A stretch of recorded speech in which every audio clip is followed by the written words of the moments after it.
Chair, and I want to begin by thanking you, Senator Blackburn, for holding this hearing, but even more important, for your extraordinarily dedicated, tireless, relentless work on the Kids Online Safety Act, which has been, for me, the opportunity of a lifetime to champion. And I have come to know some of the bravest, strongest people who are with us today, parents of children who have been lost as a result of the toxic content driven by big tech at children, purposefully and knowingly.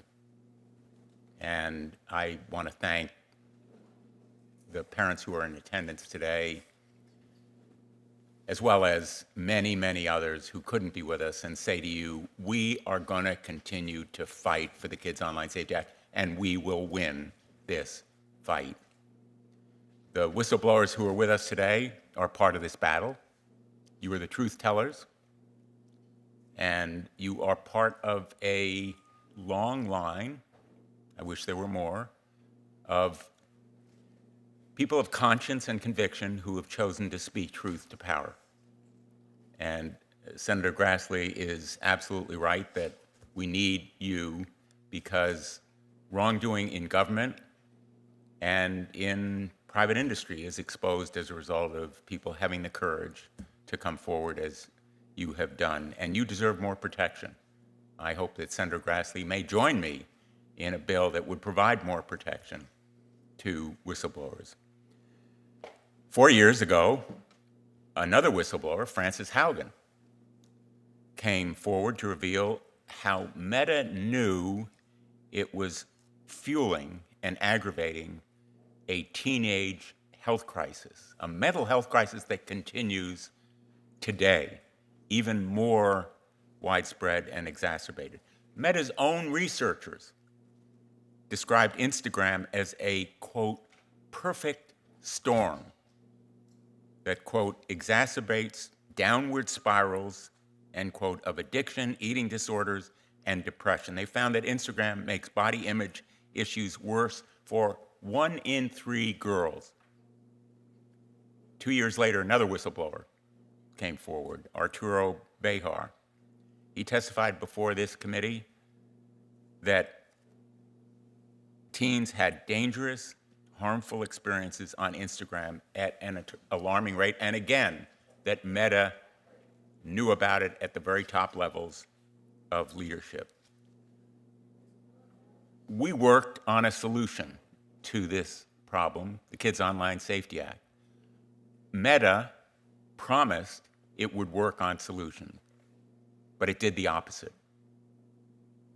It worked to suppress research and tools to give parents better ways to protect their children.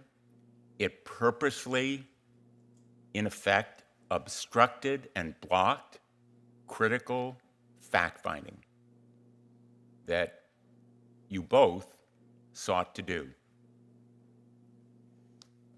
I will never forget Mark Zuckerberg testifying before our Judiciary Committee and turning to the parents in the audience, saying he apologized and Meta would do better.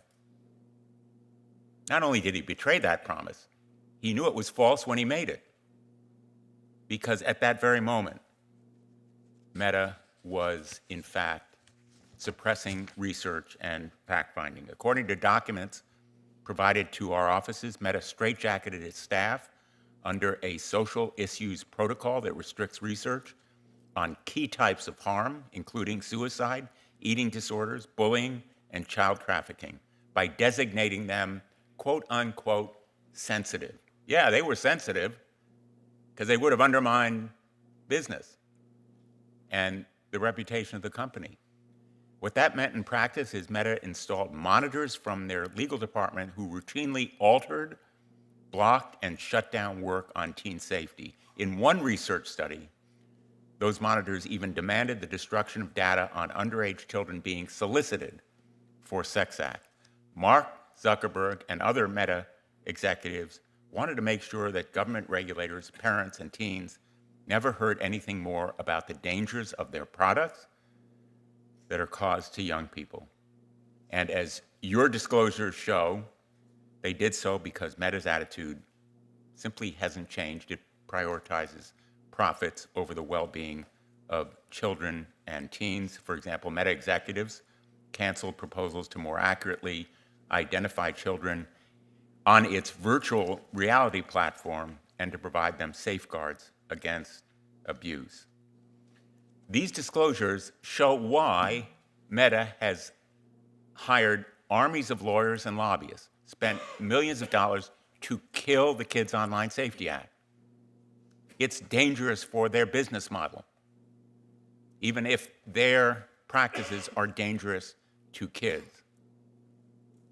They don't want a duty of care. They don't want transparency. They don't want tools for parents. They want the Wild West, which continues now.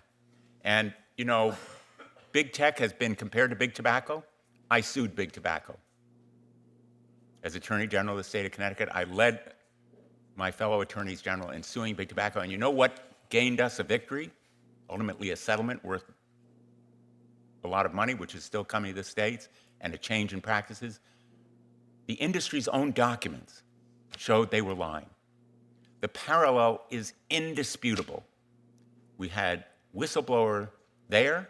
We have whistleblowers here who are speaking truth to power and revealing that this industry knows how its business model of driving toxic content to kids and even destroying lives is known to them.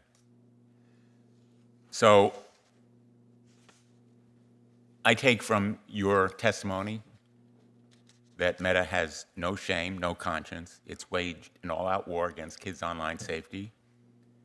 It spent millions to stop that bill in the House, even though it passed overwhelmingly 91-3 in the Senate.